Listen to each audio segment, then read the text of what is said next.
सांगड़ जे बरसात मुतासिरन खे हुकूमत पारां ॿोॿी टेंट सिटी में तरसायो वियो, पर उते मुतासिरन खे खाइण लाइ कुझु न ॾिनो वियो। मुतासिरन पारां एहतजाज कयो ऐं दाहूं कयूं। उन दौरान मुतासिरन सिंध टीवी न्यूज़ सां ॻाल्हाईंदे चयो त हिते तर में कंहिंखे न सरकारी नौकरी आहे, न स्कूल, न कंहिं को अहिड़ो कमु आहे सरकारी, को सहूलियत कोन्हे असांखे।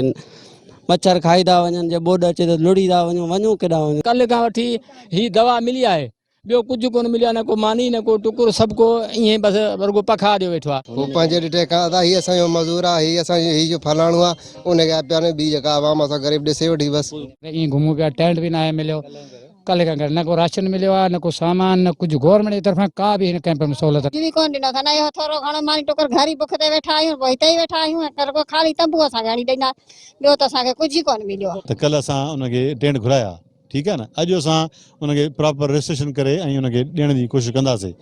ॿी ॻाल्हि ईअं आहे, को प्लेन में ईअं न आहे त को देगियूं पचंदियूं माण्हुनि खे खाराईंदासीं, अहिड़ी ॻाल्हि न आहे। ज़रूरत इन ॻाल्हि जी आहे त मुतासिरन खे राशन फराहम कयो वञे, खाधे पीते जो सामान फराहम कयो वञे ऐं मच्छरनि जो स्प्रे करायो वञे। कैमरामैन टीम सां गॾु अंजुम आफ्ताब, सिंध टीवी न्यूज़, सांगड़।